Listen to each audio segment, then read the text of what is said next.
Amén. Vamos a tomar nuestros lugares, hermanos. Gloria a Cristo. Tome sus lugares y en esta ocasión, vamos a estar hablando en el tema, Cristo volverá a recoger a su pueblo. Ese es el tema que vamos a desarrollar. Cristo volverá a recoger a su pueblo. Bueno, el ministerio del Señor o de Cristo consistió en que Él vino a la tierra trayendo el mensaje de salvación a aquellos que lo recibieran por fe. Estos serían salvos de la condenación o de su destino terriblemente oscuro. Estos creyentes, es decir, todos aquellos que empezaron a creer en ese mensaje de restauración, en ese mensaje de redención, como en el caso de los primeros creyentes. Los primeros creyentes siempre fueron judíos. Esos pescadores fueron aquellas capas sociales más desposeídas, fueron los que empezaron a creer en ese mensaje de salvación. Bueno, en el momento que cada una de estas personas creyó en ese sacrificio, estos creyentes quedaron exentos de lo que sería su destino, que es lo que dice Pablo a los romanos, que la paga del pecado es muerte. Entonces estos, cuando creyeron, es decir, cuando se empezó el ministerio de Cristo, estos fueron entrando en una dimensión diferente. Y por supuesto, todos los que hemos venido creyendo en todos estos 2000 años, pudiéramos tener, no sé, o pudiéramos pensar cuántos millones de personas han creído en el mensaje de Cristo en estos 2000 años. De hecho, han de haber sido muchos millones, porque han habido grandes avivamientos, han habido grandes predicadores que han expandido el mensaje casi en todo lo que es la tierra, y no dudamos que ha sido una cantidad significativa los que han entrado en esta gracia. Y al haber creído o al haber entrado en esta gracia, como dice Pablo en su capítulo número 8, verso 1, habla de que ya en Cristo ya no hay condenación. Eso realmente es una de las grandes noticias. Dice: ahora pues ninguna condenación hay para los que están en Cristo Jesús. No hay ninguna condenación. Todo aquel o todos aquellos que ya hemos entrado dentro de este campo de la gracia, ya nosotros no tenemos por qué estar como especulando, como preocupados. ¿Cuál será nuestro destino? ¿Cuál será nuestro futuro en esa otra dimensión? Que de hecho, pues ahí están esas dimensiones, las dimensiones espirituales. Nosotros ya Todo creyente debe de estar ya reposado en el Señor. Debe de estar realizado con respecto a esto, que realmente lo hemos alcanzado solamente por haber creído. No ha habido que pagar ningún costo, solo ha sido diríamos, un regalo de gracia que no lo merecíamos, pero que por fe creímos y ahora somos poseedores de la vida eterna. Yo creo que esto debe de ser el estímulo más grande, el gozo y la alegría más grande que puede tener un mortal, hermano.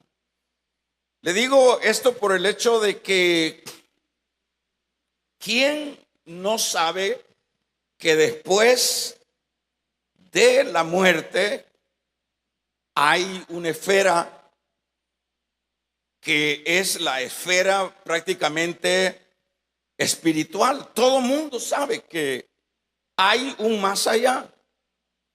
Todo mundo sabe que, es decir, hasta aquellas tribus, aquellos seres humanos que no tenían civilización, dentro de sus costumbres, dentro de sus acciones, siempre ellos hacían, diríamos, promesas, hacían peticiones a divinidades que ellos pues sentían y entendían que había algo más allá.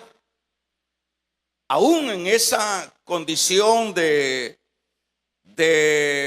ignorancia, siempre el ser humano ha venido consciente de que hay un más allá.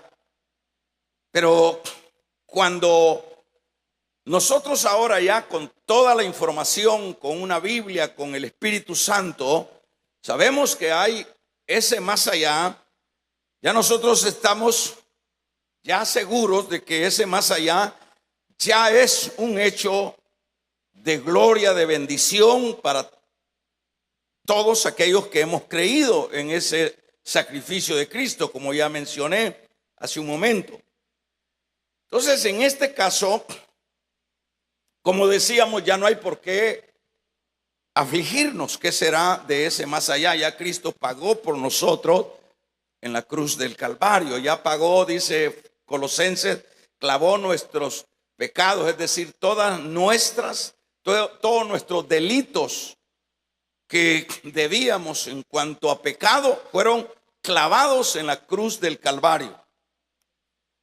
Ya dijo el mismo Señor que ninguno que venía a él jamás le echaría fuera, y que ninguno de los que su padre le dio se le perdería. O sea que nosotros no tenemos que estar en especulaciones, seré salvo o no seré salvo, como hay algunas tendencias, ¿verdad? Algunas corrientes evangélicas que enseñan que, bueno, no se sabe, uno tiene que, bueno, estar como más avisado, porque no sabemos cuál será, si vamos a ser salvos o no vamos a ser salvos. Como decíamos en este capítulo número 8, verso 1, dice: ahora pues ninguna condenación de Romanos, ninguna condenación hay para los que están en Cristo Jesús, ¿verdad? No hay ninguna condenación. La obra de Cristo es una obra completa. Ahora, el Señor, luego de que concluyó su ministerio, durante ese periodo de 3 años y algunos meses, les prometió que Él volvería para tomarlos de la tierra y llevarlos al cielo. Eso es lo que nosotros vemos o leemos en Juan capítulo número 14, el Evangelio de Juan, el versículo número 1. Los discípulos estaban bastante preocupados porque Él ya les venía diciendo que llegaría el momento, o que se estaba acercando el momento de su muerte. Y para ellos, el que su Señor o su Mesías les hablara de la muerte no lo comprendían mucho, porque siempre esperaban un Mesías que lo veían más en el campo político que espiritual. Pero es acá, en esa ocasión, donde el Señor le dice que no se turben sus corazones. No se turben vuestros corazones. Sabéis, dice, que bueno, que en la casa de mi Padre hay muchas moradas. Me voy pues, le dijo el Señor, me voy pues a preparar moradas.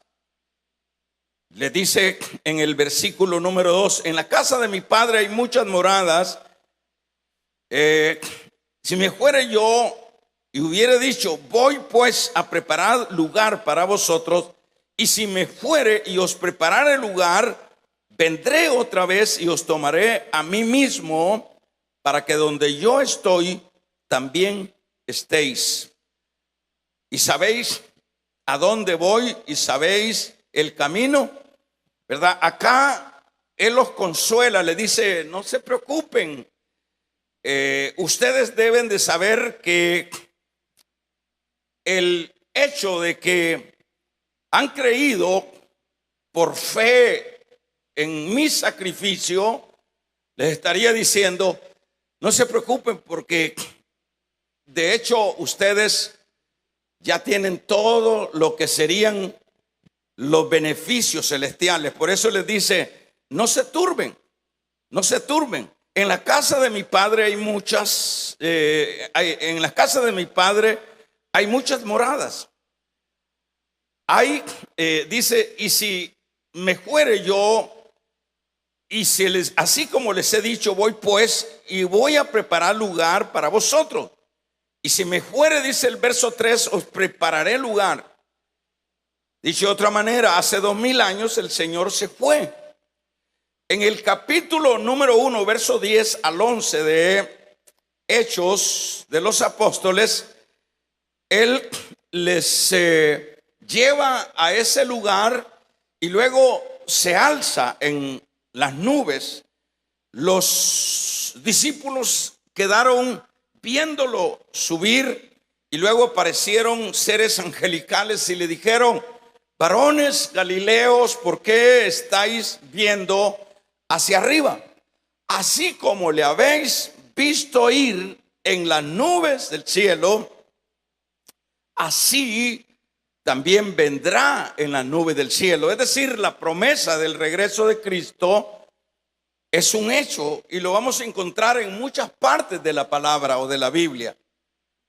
Entonces, en este caso es una promesa que no dejará de cumplirse al pie de la letra. Y como decía hace un momento, esto ya sucedió hace 2000 años. 2000 años que nuestro Señor se fue, y pudiéramos ir pensando, bueno, se fue a preparar lugar, se fue a preparar morada, dice acá, y podemos entenderlo, se fue a preparar, diríamos, las condiciones donde va a llevar a su pueblo. En este caso vamos a mencionar el regreso, o de qué manera será el regreso de Cristo. Su regreso tiene dos etapas, ¿verdad? La primera etapa es para recoger a los creyentes, aquellos que creyeron en su sacrificio, aquellos que abrieron el corazón y lo recibieron a Él como Señor de su vida. Es decir, ese es una de las etapas primeras del regreso de Cristo. Él viene a recoger a su pueblo. Eso debe de entenderse de esa manera, porque la segunda venida se complementa cuando ya todo ojo le verá. Es decir, cuando Él venga en las nubes, dice la palabra que todo ojo le verá, y eso será en el complemento de ese regreso de Cristo a la tierra. Lo vuelvo a repetir, dos etapas. La primera etapa viene en secreto hasta las nubes.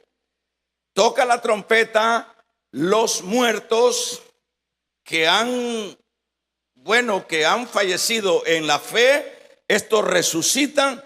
Luego los que todavía están vivos, estos van a ser transformados. Y luego que ellos sean levantados a esa dimensión del cielo, hermanos, va a haber el periodo de lo que sería, lo que es lo que se le llama en la segunda carta de los Corintios, en su capítulo 5, verso 10, se habla de lo que es el tribunal de Cristo. En ese espacio se nos va a evaluar ya nosotros habiendo sido previo glorificados. Se nos va a evaluar y se nos van a dar las recompensas. Y luego de ese periodo regresa Cristo ya en el complemento de su segunda venida para enjuiciar a los hombres, para enjuiciar al mundo.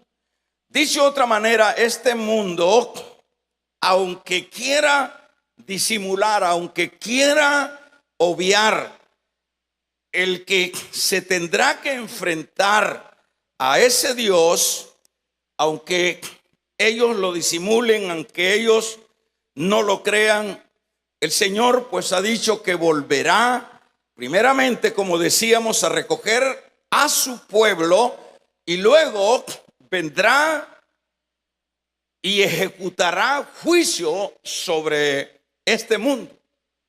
En primer lugar, ese juicio que llevará a cabo el Señor en este mundo se determina dentro de la Biblia como el periodo de la gran tribulación. Ese periodo será de 7 años. Ese periodo de la gran tribulación es espantoso. El mismo Cristo dijo que vendría una gran tribulación cual nunca antes había habido en esta tierra. Es decir, es ahí donde viene el Señor hermanos, a pedir cuentas a todos aquellos que pasaron por alto el evangelio de su gracia. Es ahí donde viene el Señor hermanos, a llevar a cabo eventos que jamás dentro de la mente humana han sucedido en esta tierra. Por ejemplo, si leemos un poquito de algunos aspectos que habla el libro de Apocalipsis, tremendamente es espantoso lo que viene. Lo que viene, por ejemplo, se habla de las dos fases de la gran tribulación. Primero es la tribulación y luego la gran tribulación, luego de 3 años y medio, que concluye con la guerra que se llevará a cabo mundialmente. En este caso sería la tercera guerra mundial. Apocalipsis nos habla de cosas terribles que van a suceder en ese periodo. Pero no hay por qué preocuparnos nosotros, porque como empecé diciendo, que ya nosotros debemos de reposar en el Señor, que ya nosotros tenemos ya el sello del Espíritu Santo, que ya nosotros ya fuimos comprados con sangre. Damos un amén. Dice, hermanos, Apocalipsis 3:10, si no estoy mal, que Él nos librará de el momento de la prueba. Dice de otra manera, Él, antes que se desaten los juicios sobre este mundo, Él nos levantará Porque dice también la palabra que Él no nos ha puesto para ira, sino para salvación. O sea que nosotros tenemos que, bueno, cuando vemos esto y decimos ahí, ¿y esto cómo será? Y nosotros, ¿qué de nosotros? Nosotros ya estamos en Cristo. Y el que está en Cristo está en victoria. Y el que está en Cristo, hermanos, como dice su palabra, ¿verdad? Somos más que vencedores en cualquier campo de la tierra, en cualquier campo de la vida. Entonces, en este caso, vienen todos estos terribles juicios a este mundo, ¿verdad? Como lo que se entiende y se denomina como la gran tribulación, cual nunca, dijo Cristo, ha habido en la tierra. Ahora, el punto que nos lleva esta mañana es que hay un versículo clave que leímos nosotros, hermanos, y es el versículo número 44. Como todavía no ha venido el Señor, ¿verdad? Todavía tenemos esa expectativa, todavía el Señor no ha venido, pero dice el versículo número 4, por tanto dice, estad preparados. Diríamos, el compromiso de los creyentes consiste en no estar desapercibidos, ¿verdad? En no estar como desconociendo ese programa de Dios que está llevándose a cabo dentro de su soberanía. Entonces los creyentes lo que tenemos que hacer, como lo manda acá su palabra, es, bueno, dice este versículo número 44, por tanto también vosotros estad preparados. Bueno, ¿por qué dice el Señor en este versículo que su pueblo debe de estar preparado? Bueno, ¿qué es lo que nosotros entendemos cuando, por ejemplo, el gobierno o los gobiernos anuncian que va a haber una catástrofe?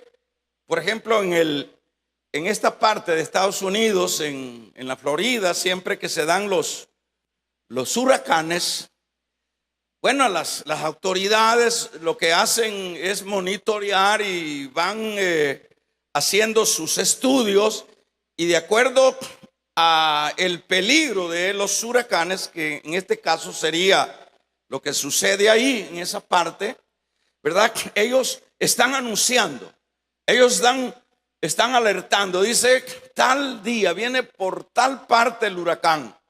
El huracán ya viene con tal y fuerza que tendrá capacidad de destruir las edificaciones. Y bueno, yo le preguntaba a una persona ahí en esta ciudad, ahí más que todo en Miami, le preguntaba, mire, y esto de los huracanes, me dice, esto es un asunto que si no hubiera un monitoreo, fuera borrado lo que es esta zona, me decía. Pero lo monitorean y están anunciando. Entonces, ¿para qué anuncian? Están anunciando que se preparen. ¿Y qué es lo que hacen? Bueno, se preparan. Los supermercados, me dicen, no queda nada de lo que es comida, agua, y todo se lo llevan. Me dijo, toda la gente se están abarrotados, los negocios preparándose porque viene un gran huracán. Y eso es como para entender el concepto de prepararse. Entonces, cuando hay personas, en este caso, que toman muy en serio las alertas de preparación, estas personas tienen un buen porcentaje en este particular de salir avante, salir ileso de lo que sería, ¿verdad?, una avalancha, de un tornado, en este caso, de un huracán, como lo que sucede. Entonces es prepararse. Cuando viene una guerra, se dice, va a iniciar una guerra, hay que prepararse. Las personas se preparan de una o de otra manera. Por ejemplo, usando siempre esta palabra de prepararse, mundialmente se sabe, y no es un secreto, de que dentro de poco estallará una tercera guerra mundial. No hay ya mucho espacio para que esto no se dé.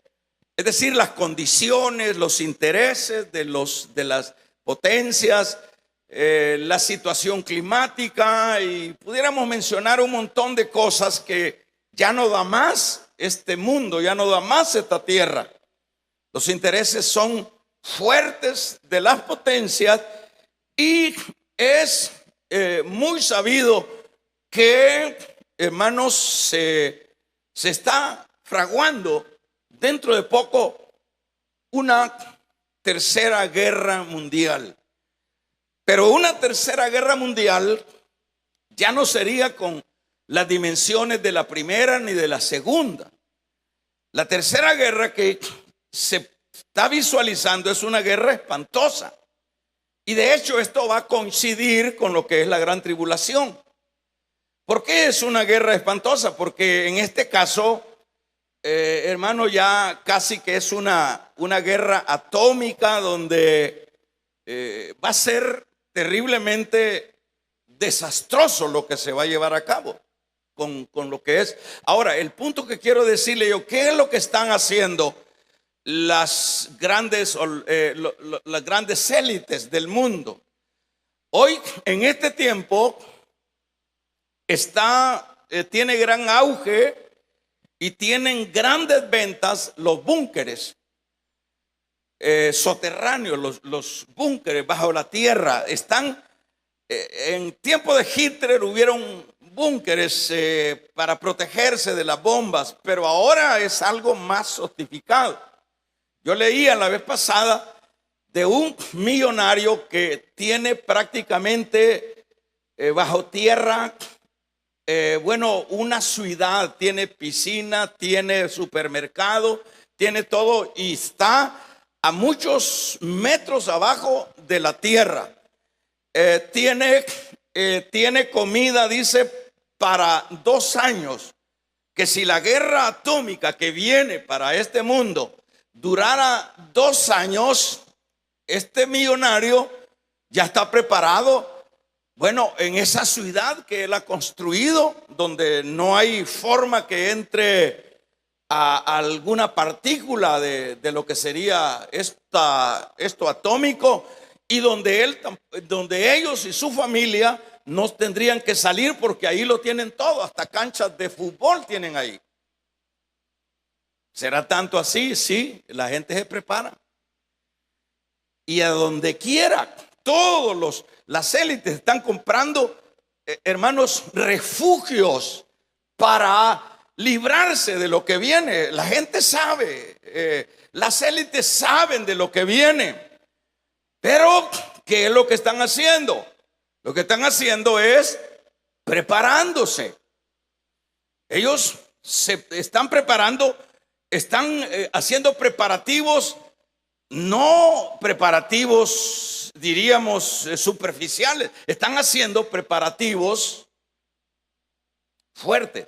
A tal grado que, ¿cuál es la razón por la cual se está explorando los viajes, hermanos, al espacio? Es decir, las élites están buscando refugios también en la luna o en otros lados. O sea, preparación. Pero, hermanos, de todos modos, estos, aun cuando se preparen, no van a escapar del juicio de Dios. ¿Por qué no van a escapar? Porque dice la Biblia, aunque dice, te refugiaras en las estrellas, de allá yo te bajaré para enjuiciarte en la tierra. Es decir, de Dios no se va a escapar nadie. Vamos a regalarle ofrenda de palma al Dios de la gloria. No se va a escapar nadie. Pero el punto acá es esa frase de preparación. Ahora, eso es lo que el Señor pide también a su pueblo. Es decir, su pueblo no puede estar como desapercibido. Su pueblo no puede estar como desconocedor de lo que viene. Lo que viene no son chocolate ni caramelos, hermano. Es decir, ya lo dije, cuando se habla de lo que es ese periodo de la gran tribulación, donde sin duda ahí va a encajar lo que es la tercera guerra, porque no podría haber otra guerra, sino una tercera guerra de exterminio, ¿verdad? Donde allá leemos en los profetas mayores, donde dice que se van a estar años levantando, enterrando cadáveres, ¿verdad? Las aves del cielo van a ayudar bastante porque van a devorar. Por eso es que dice el profeta: vengan aves, vengan los buitres, vengan los opilotes, vengan las aves de rapiña a estos campos a comer carne de reyes y carne de príncipes. Así que la tierra va a quedar tan contaminada que se van a llevar tiempos largos para ir enterrando tanto cadáver. Tremendo lo que viene. Por eso es que están preparando. Pero el Señor a su pueblo, en este caso, nos manda a prepararnos. Por eso es lo que leíamos en este versículo. Por tanto, también vosotros estad preparados, porque el Hijo del Hombre vendrá a la hora que no sepáis. Entonces la iglesia tiene que estar apercibida. La iglesia tiene que estar en constante, hermanos, diríamos aviso. Por ejemplo, los creyentes tienen que tener en cuenta que Cristo, hermanos, prometió. ¿Cuántos han leído en la palabra esta promesa? Él prometió: me voy, pero volveré. Y la palabra, la misma palabra dice que puede pasar el cielo y puede pasar la tierra. Dicho de otra manera, la tierra puede pasar porque es algo que Dios hizo. Cualquier cosa, el sol puede dejar de existir, la luna, las estrellas, pero hay algo que no puede dejar de existir y de cumplirse, que es la palabra de Dios. Vamos a regalarle ofrenda de palmas al Dios de la gloria. La palabra de Dios. Allá dicen los burladores, dice Pedro, dicen: ¿y por qué no ha venido todavía? Dicen los burladores, dice Pedro en su capítulo número 3 de su segunda carta. ¿Por qué no han venido los burladores? No, dice, no es que él se le ha olvidado, dice Pedro. No es que le han fallado los planes. No es que hizo una promesa que no va a cumplir. Acuérdense, dice Pedro, que 1000 años es un día para Dios y un día son 1000 años para Dios. Es decir, en Dios 1000 años equivale a un día, diríamos. Usted y yo pasamos un día, ya pasó el día de ayer. Para Dios pasaron 1000 años. Así que no se preocupen, burladores, que para Él pueden ser 5000 años, son 5 días, por decir algo, para Dios. Pero el asunto es que Él no ha venido. Él ha retardado su promesa. No es porque se le haya olvidado, sino porque Él quiere. Damos un gloria a Dios. Porque Él quiere, es decir, Él es paciente y está dando espera para que los hombres se arrepientan. Vamos a regalarle ofrenda de palmas al Dios de la gloria. Para que los hombres se arrepientan. Es decir, La tardanza del Señor es una misericordia doble. Porque, por ejemplo, si el Señor hubiese venido, por lo menos antes que yo reconociera mi pecado, antes que yo viniera a Él, yo no tuviera la esperanza de gloria. Ni tampoco usted, porque usted todavía no tiene 100 años. Si el Señor hubiera venido hace 100 años, nosotros ya estaríamos condenados, de hecho, para siempre. Pero por eso es que hay que darle gracias a Dios que todavía no ha venido el Señor. Pero, ¿qué es lo que está sucediendo? Los discípulos, ¿está conmigo, hermano? Los discípulos le preguntaron al Señor, le dijeron: Señor, bueno, ¿cuándo serán estas cosas? Y Él les dice, ¿cuántos alaban su nombre? Él les dice, hermanos, porque vendrán muchos en mi nombre. Es decir, les dejó señales diciendo: yo soy el Cristo. Oiréis de guerra y rumores de guerra. Capítulo 24, verso número 6 de Mateo. Oiréis de guerras y rumores de guerra. Mirad que no os turbéis, porque es necesario que todo esto acontezca, pero aún todavía no es el fin. Porque se levantará nación contra nación y reino contra reino, y habrán pestes y hambres y terremotos en diferentes lugares. Y luego dice, y dicen: muchos falsos maestros aparecerán, verso 11, y será predicado este evangelio. Y luego dice más adelante: de la higuera aprended la parábola, que cuando sus ramas están tiernas y sus hojas brotan, saber que el verano está cerca, sabed que estoy a las puertas.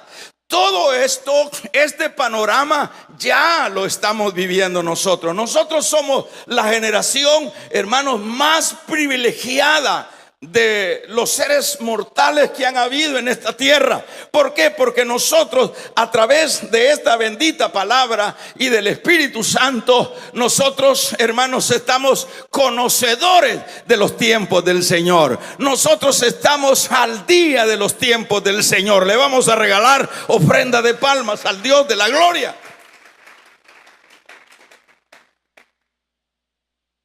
Todo estos son las señales. Vaya la pregunta que le hicieron los apóstoles al Señor: Señor, ¿y cuándo serán estas cosas? ¿Cuándo vas a venir? Eso es lo que le dice. Entonces el Señor, bueno, ellos le preguntan, vamos a ver, ellos le preguntan en el verso 3: y estando él sentado en el monte de los olivos, los discípulos se le acercaron aparte diciendo: dinos, ¿cuándo serán estas cosas y qué señal habrá de la venida y del fin del siglo? Respondiendo Jesús le dijo: mirad que nadie os engañe, porque van a haber engañadores, porque vendrán muchos en mi nombre diciendo: yo soy el Cristo, y oiréis de guerra, verso 6, y rumores de guerra. Mirad, no os turbéis. No hay que turbarse, porque es necesario que todas estas cosas, es decir, todo esto se denomina como las señales del regreso eminente de Cristo. Damos un amén. Teológicamente se dice que este año, estos 100 años que han pasado, es decir, a eso se les denomina el tiempo de los dolores de parto. Es decir, el tiempo de los dolores de parto. ¿Por qué? Porque se ha acelerado todo. Se ha acelerado todo lo que acá les dice el Señor a sus discípulos como señales. Se ha acelerado de una manera impresionante. Por ejemplo, en 1914 empezó la Primera Guerra Mundial. Siempre han habido guerras. En todos los 6,000 años de historia han habido guerras. Pero estas guerras ya son mundiales. Por eso es que estamos viviendo los dolores de parto. ¿verdad? Es el 1914-13 se llevó a cabo la primera guerra. No habían pasado ni 15 ni 10 años cuando allá por el 44 empieza la Segunda Guerra Mundial. Hermanos, y no han pasado del 44 a esta fecha, no han pasado ni 60 años, hermanos, no han pasado 70 años, serán los que han pasado. ¿Y quién ¿quién desconoce de que estamos a punto de que, hermanos, los tambores de guerra se están oyendo? Hermanos, donde quiera, todas las naciones, las potencias se están preparando. La inversión en cuanto a sus presupuestos de sus naciones es casi la mayoría es para el arma, para armarse, para prepararse. Están preparándose porque lo que viene es algo, hermanos, desastroso, ¿verdad? Entonces, ¿qué es lo que está sucediendo? Estamos viviendo los tiempos finales. Estamos viviendo el periodo de los dolores. Todo se está acelerando. Y es importante que dice de la higuera aprended. Cuando viene Israel, hermanos, el 48 a constituirse una nación, es decir, se constituyó el sionismo. Sionismo lo que significa es: nosotros como judíos queremos ser independientes. Los pobres no habían sido nada más personas o tribus o sí, un pueblo que habían dado errante por todo el mundo durante 2000 años. Y ellos dijeron: queremos ser independientes, queremos una república, queremos una nación. Y eso es lo que han logrado hacer ellos con todas las situaciones adversas que están llevando, ¿verdad? Pero esa es una tremenda profecía que el que no la quiera ver, hermanos, realmente no está en esta tierra. Porque jamás, acuérdense, jamás va a suceder algo como tal, que sea una casualidad, que sea, por ejemplo, en Ezequiel 36, usted lee, va a decir que va a traer a su pueblo de donde anduvo, su pueblo errante, lo va a traer a su tierra, lo va a traer. Por eso es que allá en el 37 le dice el Señor: mire Ezequiel, mire hijo de hombre, vivirán esos huesos secos. Le dice, ¿a qué se está refiriendo? A Israel. Vivirán esos huesos secos, hijo de hombre. Tú lo sabes, le dice el Señor, ¿verdad? Esa es la figura de Israel que está muerto espiritualmente, ¿es verdad? Y le dice, profetiza sobre esos huesos secos. Y profetizó Ezequiel, y hubo un montón de ruido de huesos, y se fueron armando, se fueron, hermanos, sí, uniendo los huesos y las coyunturas, y se levantó un gran ejército. Y Ezequiel dice que esos huesos secos dejarían de ser secos y volverían a su tierra. Amén. Ahorita Israel la higuera está en la tierra donde 2000 años los habían expulsado, los habían llevado a las naciones. Hoy está en su tierra. Israel, hermanos, tiene nada más, diríamos, una vida carnal, nada más, pero siguen muertos espiritualmente. ¿Cuándo es que van a ellos a resucitar espiritualmente? Ellos van a resucitar cuando allá en el libro de Zacarías dice que Él viene y se les presenta y le dice: ¿quién me hizo? ¿Quién te hizo? Te hicieron esas heridas. Y Él les dice: en la casa de mi Padre. Y es ahí donde ellos entonces sí resucitan espiritualmente.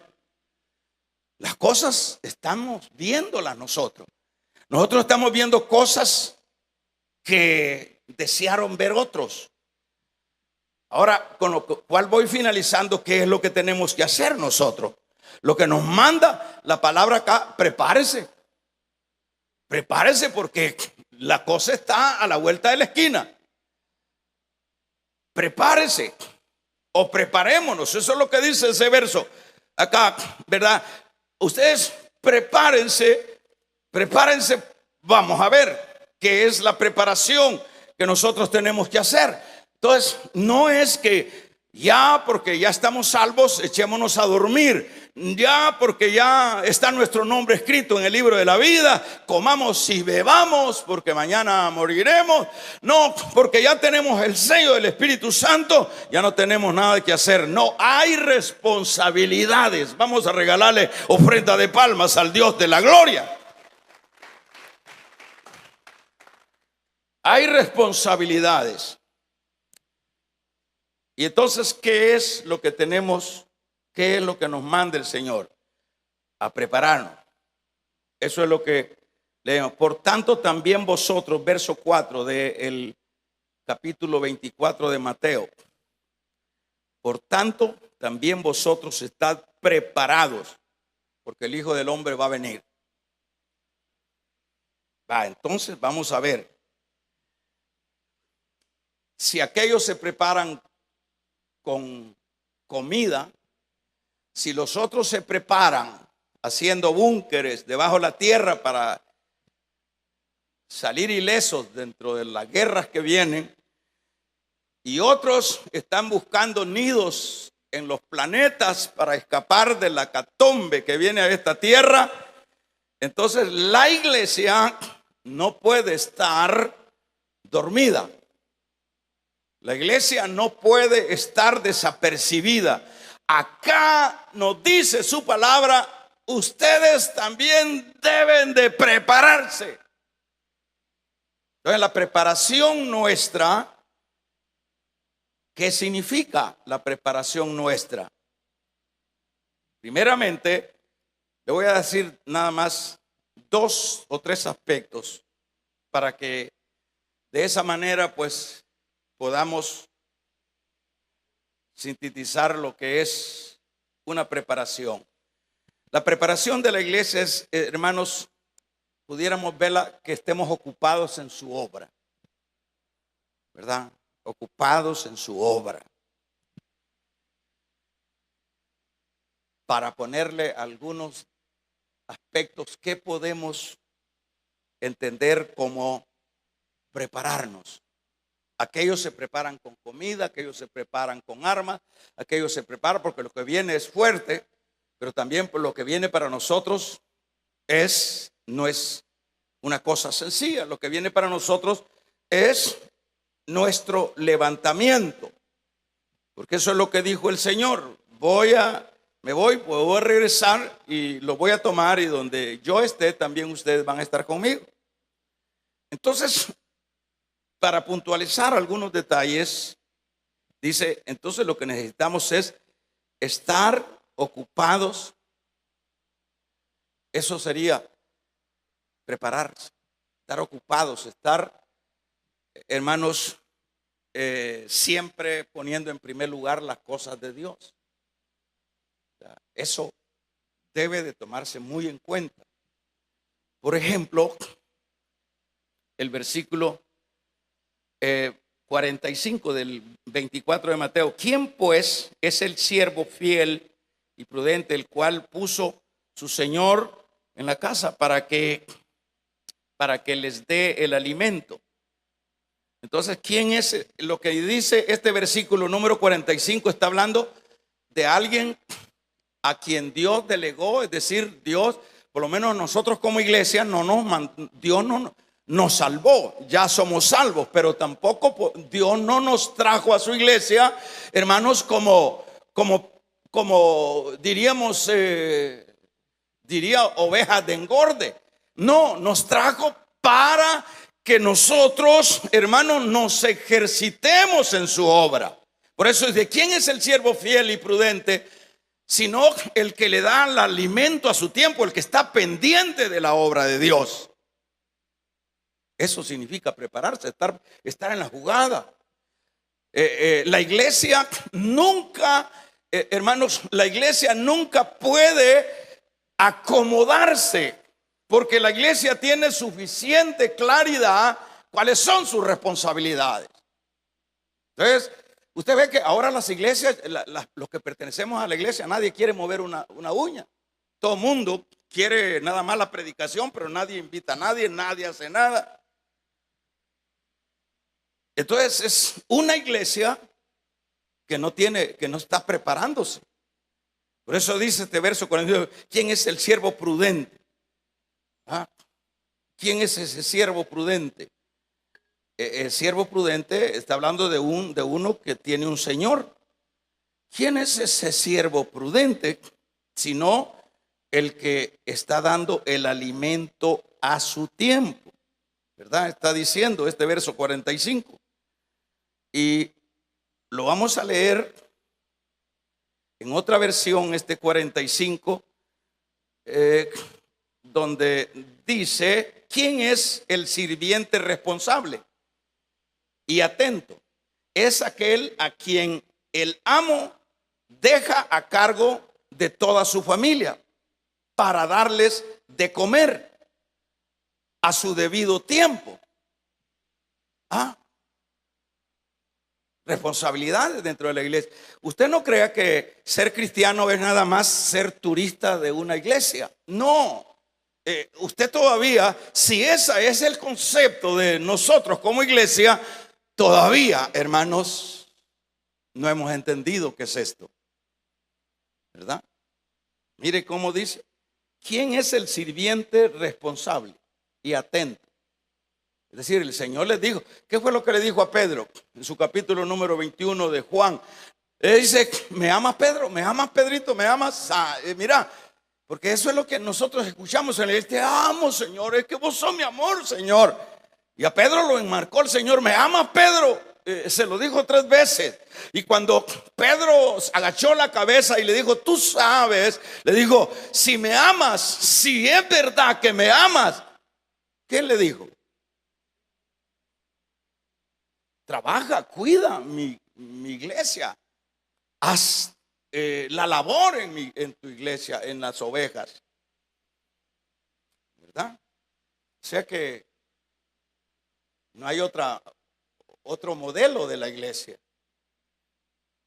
¿A qué hemos llegado ahora? En este tiempo que está por venir el Señor a un acomodamiento tremendo. ¿Por qué es que dice Pablo a los efesios? Despiértate tú que duermes. ¿A quién le dice? A la iglesia.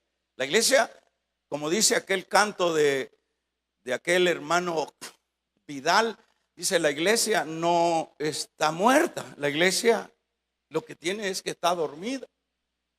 La iglesia está dormida. La iglesia no quiere moverse para nada. Está cómoda. Vamos a ver. Estar preparado.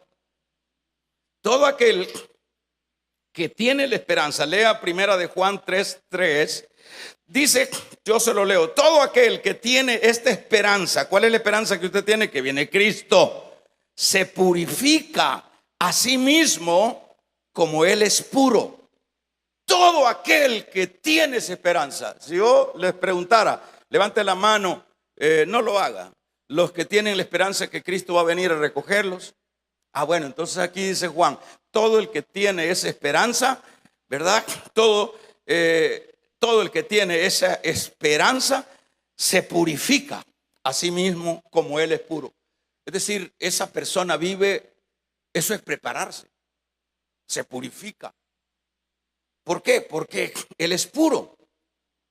Entonces, ¿qué es lo que tenemos que hacer? Es esmerarnos en vivir en santidad. Tenemos, hermanitos, sus lugares eran acá, ¿verdad? Yo no, disculpen, pero ya una vez vamos a hacer las del chino, ¿verdad? El chino una vez dice y por eso avanzan. Pásense acá, hermanos. Ya, pásense acá, por favor. Aquí las sillas, 2 sillas de adelante son las de ustedes. hermanos, en ese caso, nosotros vemos que se necesita la santidad. La santidad. Entonces, eso es prepararse. Eso es prepararse. Santidad. ¿Qué es lo que dice? Sin la cual nadie me verá. Vamos a regalarle ofrenda de palmas al Dios de la gloria. Sin la cual nadie me verá. Amén, amén. Entonces esperamos vivir vidas santas. Que nuestros corazones estén limpios de rencores, de ambiciones, de venganzas, de raíces de amargura. Ese es el prepararse para la venida del Señor. Ahora dice el capítulo número 12, verso 43 del Evangelio de Lucas, con el cual finalizamos. Dice: el que constantemente se está preparando, lo vamos a leer para que finalicemos el 12 y el verso 43. Dice el 43, dice que importante: qué feliz es el sirviente si su señor lo encuentra cumpliendo sus órdenes. Les aseguro que el dueño hará que se sienten para él servirles. Vamos a ver, el verso 44 dice el verso 44, importante esto, dice, hermanos, interesante, de este Lucas, dice: les aseguro que el dueño hará que ese sirviente administre todas sus posiciones, ¿verdad?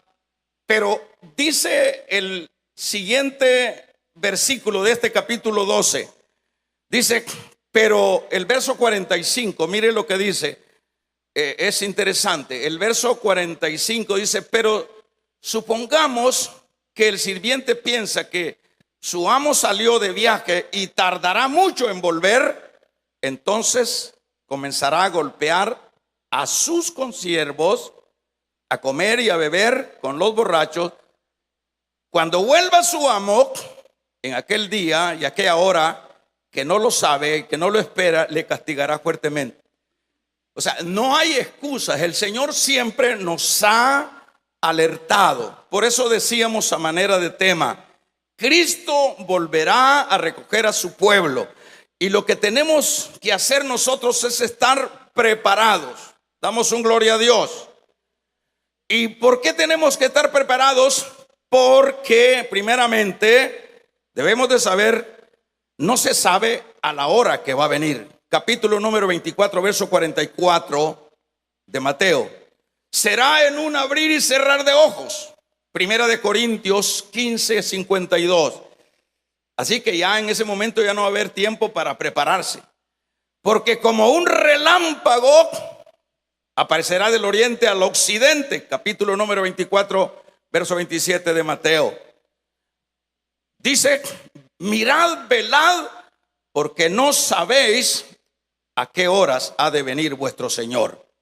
Así que preparémonos, hermanos, que estemos en las condiciones adecuadas en el regreso de nuestro amado Señor, que estemos en el mejor momento de nuestra vida espiritual. Porque ¿qué dice? Entonces ese siervo que dice que comienza a hacer lo incorrecto, en lugar de prepararse, vendrá el Señor y lo castigará duramente.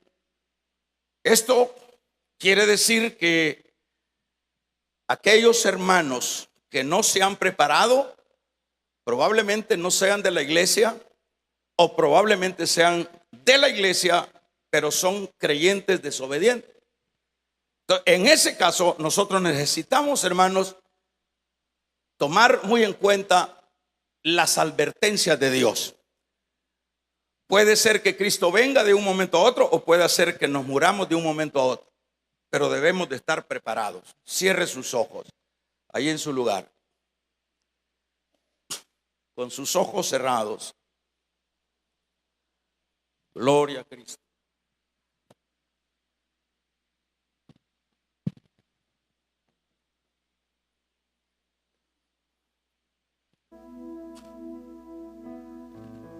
Te adoramos, Dios. Te bendecimos. Te damos gloria.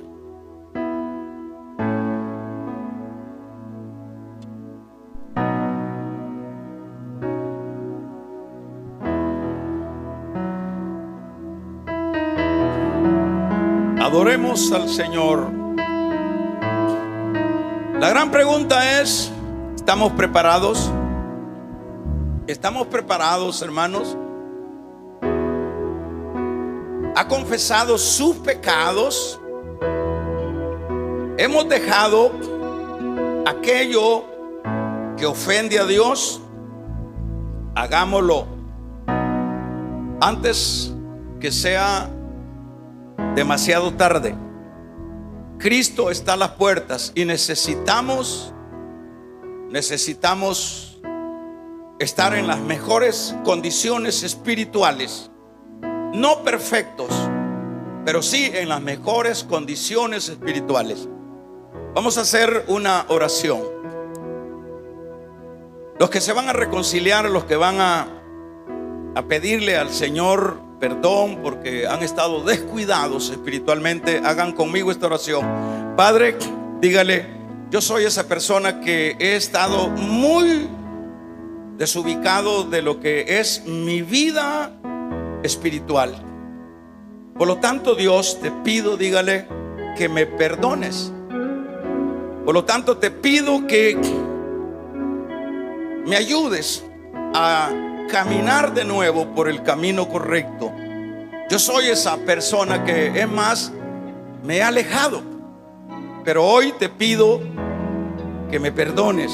Yo quiero estar en el momento más importante de mi vida, que es estar preparado.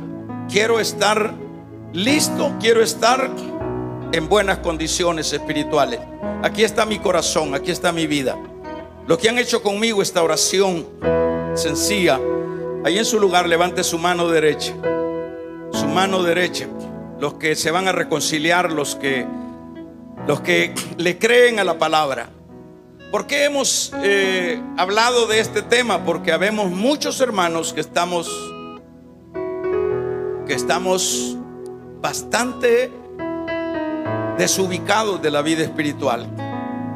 Alguien se quiere reconciliar, alguien quiere pedirle al Señor que le perdone. Ahí en su lugar, levante su mano derecha y vamos a orar. Vamos entonces a ponernos de pie y vamos a hacer una oración. Padre, te pedimos que nos ayudes a estar en condiciones buenas delante de ti en el momento que nos toque partir de esta tierra o en el momento que tú vengas a recoger a tu pueblo. Gracias, Dios. Amén. Un aplauso al Señor.